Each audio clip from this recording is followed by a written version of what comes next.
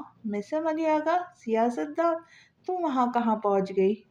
یوں ہی آ گئی بس ڈیڈ کے اصرار پر۔ اچھا سنو، وہاں LFMS گروپ آف انڈسٹریز کی مالک مسٹر کورائی بھی ہوگا۔ بائی گاڈ، وہ کسی پرنس چارمنگ سے کم نہیں۔ اف کاش میں سکھ وہاں ہوتی۔ وہ تمہارے آس پاس ہے کیا؟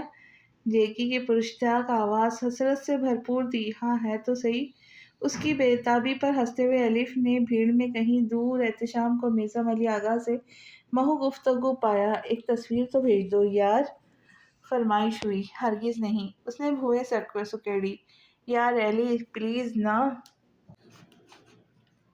میں نے تمہیں بوریت دور کرنے کے لیے کال کی تھی اور تم ہو کہ اچھا رکو بھیجتی ہوں۔ بالآخر ہار مانتے ہوئے فون کان سے ہٹایا اور کیمرہ زوم کر کے ایک تصویر نکال لی۔ مس الف دلاور؟ جی میں ہی ہوں۔ آغا صاحب آپ سے بات کرنا چاہتے ہیں۔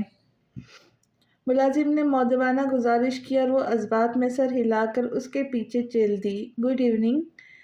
گڈ ایوننگ بیٹا، دلاور نہیں آیا؟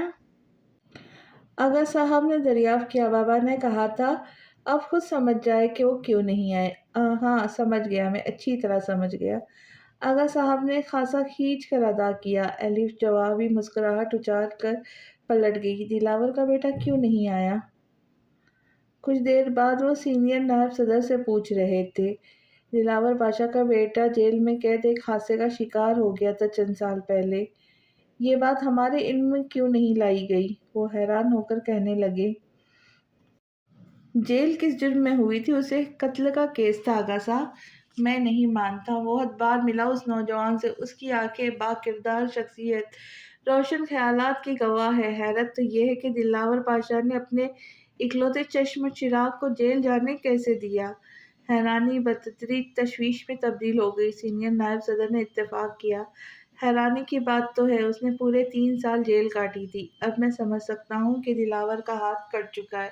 اب تو وہ صرف بزنس کا ہو کر رہ گیا ہوگا۔ سیاست کے بخیڑوں میں الجھنا اس کے بس میں نہیں۔ اس نوجوان شجاعت عالمگیر اور دلاور پاشا کے بیٹے کا خاصا یارانہ تھا۔ سینئر نائب صدر نے بھیڑ میں کہیں ایک شخص پر انگلی پوائنٹ کر کے کہا۔ نیا لڑکا ہے؟ نہیں آغا صاحب، علی عالمگیر کا اکلوتا بیٹا شجاعت عالمگیر، اعلیٰ حزب نسب کا مالک، باپ کے بعد خاندانی وراثت کا مالک ہے۔ اپنی زندگی کی 33 بہاریں دیکھ چکا ہے، نظر بھی ہے اور جاندار بھی ہے، نیڈر بھی ہے اور جاندار بھی ہے۔ اب سیاست میں آنے کی چاہ رکھتا ہے، یہ معلوم نہیں، لیکن ہم اسے اپروچ کریں تو ہو سکتا ہے کام بن جائے۔ شجاعت عالمگیر کی ہماری پارٹی میں شمولیت قابل فخر ہے۔ سینئر نائب صدر نے تفصیلی طور پر آگاہ کیا۔ آئے میں آپ کو ملواتا ہوں۔ سینئر نائب صدر انہیں لیے آگے بڑھے۔ فلم کا ہیرو اپنے ڈائلاگ بول رہا ہے باریچو، تذیق آمیز لہجہ کہا اور لبوں پر گاٹدار مسکراہٹ تھی۔ ہاتھ پینٹ کی جیبوں میں ڈال رکھے تھے۔ اس پارٹی میں کہیں پیچھے کھڑے میڈیا سے گفتگو کرتے احتشام مجاہد کورائی پر تبصرہ خیال کر رہے تھے۔ باروچی دبا دبا ہنسا۔ حالانکہ اس خاندان کا خون بھی نہیں ہے، اس کے باوجود اسے علی وحد بنایا جا رہا ہے۔ میثم علی آغا جنگ کی دعوت دے رہے۔ احتشام اب بے تاب نگاہوں سے کسی کو ڈھونڈ رہا تھا۔ شجاعت عالمگیر کی نگاہ اس سے زیادہ بے تابی سے اسے ڈھونڈ رہی تھی۔ پھر اس نے احتشام کی نگاہیں لپک لی۔ اس کی نظروں کا والہانہ پن الگ داستاں بیان بنتا رہا تھا۔ شجاعت عالمگیر نے انتہائی نفرت سے ساڑی والی لڑکی کو دیکھا۔ اسے سر سے لے کر پیر تک آبزرو کر لو باریچو، کھیل میں ایک نیا کھلاڑی آ چکا ہے۔ اب وہ دونوں ایک دوسرے کو دیکھ رہے تھے اور شجاعت عالمگیر ان دونوں کو۔ احتشام فطرت کا خاموش ہے مگر ہرگز بھی آسان ہدف نہیں ہے باس۔ انسانوں کی فطرت تو ہم نے گھول کر پی رکھی ہے باریچو۔ اس کی خاموشی ٹوٹے گی تو بولے گا نہیں، پھٹے گا، کیونکہ اس کی رگوں میں مجاہد حسین کا خون دوڑ رہا ہے۔ جیسا یہ نظر آتا ہے ویسا ہے نہیں۔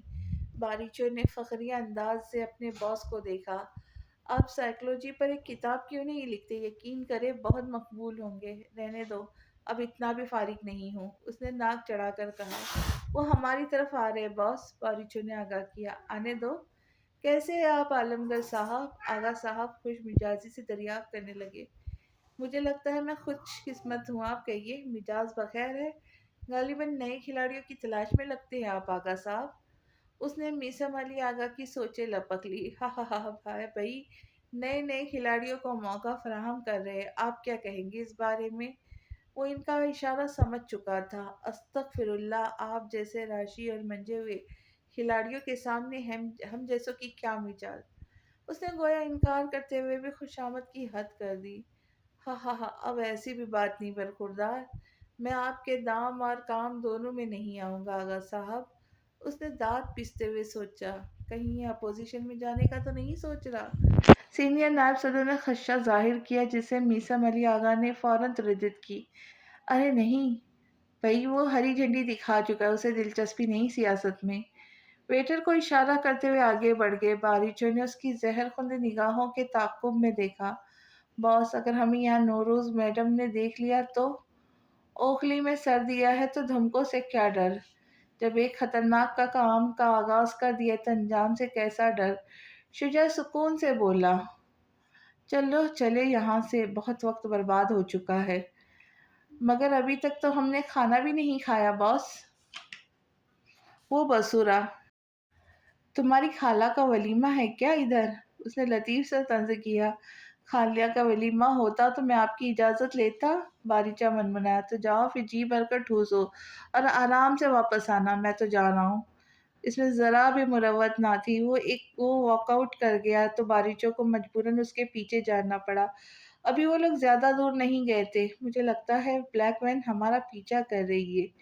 شجاع نے چوک کر دیکھا اور پلٹ کر سکون سے بیٹھ گیا۔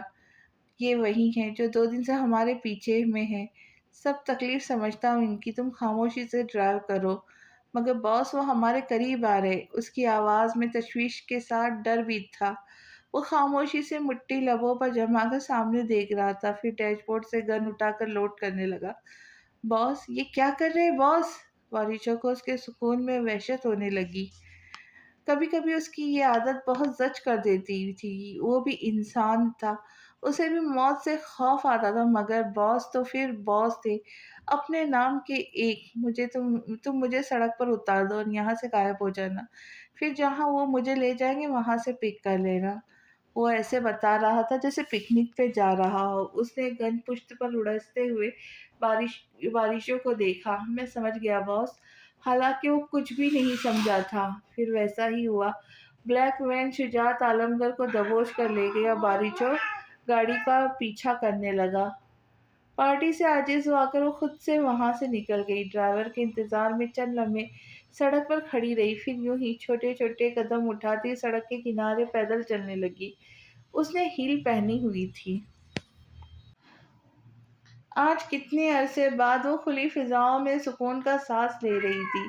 اس نے بہت وقتوں بعد آج کوئی سوشل ایونٹ اٹینڈ کیا۔ اس حادثے کے بعد کلبنگ، آؤٹنگ سب کچھ ترک کر دیا تھا۔ اب وہ اپنے آپ سے بھی دور بھاگنے لگی تھی۔ سوائے جیکی کے سب سے تعلقات ختم کر لیے تھے۔ جب سوچتی کہ سارا قصور اس کا تھا، اس کا مر جانے کو جی چاہتا تھا۔ نہ وہ اناکاری کے بدلے لینے جاتی، نہ زہیب حسین اس کے ہاتھوں مرتا، نہ امان کی موت کا سبب بنتی، نہ زلف اور تہران کے بیچ جھگڑے ہوتے، نہ تہران جیل جاتا، نہ وہ مرتا۔ اس کا جان سے پیارا بھائی اس سے دور چلا گیا تھا، وہ اس سے بھی مل نہ سکی۔ اس میں اتنی ہمت نہیں تھی کہ تہران کا سامنا کرتی۔ اگر اسے ملنے جیل بھی چلی جاتی تو آج اسے ملال نہ ہوتا۔ رحمان، پیارا انسان، وہ تو بے موت مارا گیا۔ اس پر یہ انکشاف بہت بھاری تھا کہ وہ اس سے محبت کرتا تھا۔ وہ ایک آخری نگاہ محبت اور انتہائی عشق سے بھرپور اس کے دل میں تیر کی طرح اتر گئی۔ اس کے خواب و خیالوں سے وہ شخص ایک لمحے کے لیے بھی اس کے ذہن سے نہیں اترا۔ المختصر یہ کہ وہ بہت بدل گئی۔ احساسات سے ندامت نے اسے سر تا پا بدل دیا۔ اب وہ الف دلاور پاشا نہیں رہی تھی، جس کا سوسائٹی میں بہت ہائی سٹینڈرڈ تھا، جو ہفتے بھر کی شاپنگ میں لاکھوں روپے بے دریغ اڑا دیتی تھی، جو نیک نئی گاڑیوں میں گھومنا پسند کرتی تھی۔ وہ بہت بدل گئی تھی۔ اب اسے اپنا ہوش نہیں تھا۔ اشک آنکھوں سے بہتے تو بہتے ہی چلے جاتے۔ وہ خود فراموشی کی کیفیت میں کئی کئی دن کمرے میں پڑی رہتی تھی۔ ٹھاں کی آواز نے اسے گہرے مراقبے سے چونکا دیا۔ گولی کی آواز اور سڑک کے دائیں جانب سے آئی تھی، جہاں صرف اندھیرا تھا۔ دور دور تک کچھ دکھائی نہیں دے رہا تھا۔ اس کے قدم ہلنے سے قاصر تھے۔